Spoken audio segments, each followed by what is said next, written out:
Hello friends, कशा आहात तुम्ही? मनापासून स्वागत आहे तुमचं स्वाद या चॅनलमध्ये. आज आपण फार मस्त विशेष उन्हाळ्याची सुरुवात झालेली आहे आणि उन्हाळ्यामध्ये जेवण जात नाही, त्यावेळेस मस्त आपण दह्यापासून एक असा चटपटीत भाजीचा प्रकार बघणार आहोत. भाजी म्हणा किंवा मस्त असं कढी म्हणा, हे वेगळाच प्रकार आपण आज पाहणार आहोत. मस्त खूप चविष्ट लागते हे.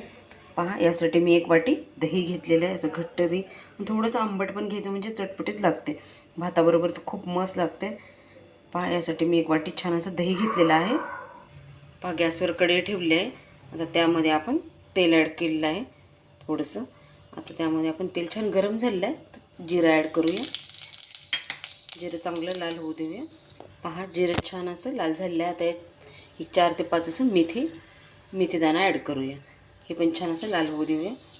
त्यानंतर अशा लाल मिरच्या तुकडा करून टाकून घेऊया. थोडासा कढीपत्ता. मस्त छान असा याचा तडका तयार होते. आता व्यवस्थित हे सगळं फ्राय होऊ देऊया. आता आपला तडका तयार होतो तोपर्यंत आपण मस्त 1 वाटी घेतलेली आहे, त्यामध्ये आपण जे दही घेतलं आहे ते ॲड करूया.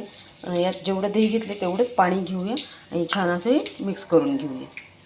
आपण जेवढं दही घेतलं तेवढंच त्या वाटीमध्ये पाणी घेतलं आहे आणि छान असं हे एकजीव करून घेतलं आहे. पाहू शकता तुम्ही, मस्त अगदी छान असं पातळ हे आपलं ताक तयार झालेलं आहे.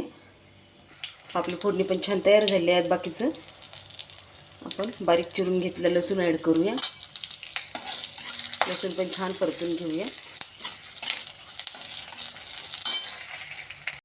पहा, लसूण पण छान परतून झालेलं आहे. आता यामध्ये थोडीशी हळद ॲड करूया आणि बारीक चिरलेला कांदा आणि चवीप्रमाणे मीठ. आता हे सर्व मिक्स करून घेऊया. 1 मिनिटभर असं हे सर्व परतून घ्यायचं.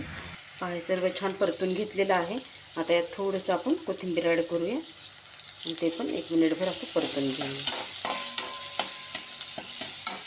पहा, आता सर्व छान परतून झाले. आपण हे तडका आपण ताकावर ॲड करूया. पहा, आपण सर्व तडका ताकावर ॲड केलेला आहे. आता हे सर्व छान असं मिक्स करून घेऊया आणि थोडीशी याच्यात 1 चिमूटभर साखर ॲड करूया, म्हणजे खूप असा छान याचा टेस्ट येतो, मस्त आंबट गोड असा. पहा, आता हे सर्व आपण छान मिक्स करून घेऊ. पहा, सर्व आपण छान असं मिक्स करून घेतलं. पाहू शकता, खूप मस्त टेस्टीचे आहे. मस्त आंबट गोड कांद्याचा फ्लेवर मस्त, खरंच खूप टेस्टी आहे आणि भाताबरोबर खूप अप्रतिम लागते. तुम्ही असं पण प्यालात तरी पण चालेल, परंतु भाताबरोबर तर मस्त अगदी चटकदार लागते.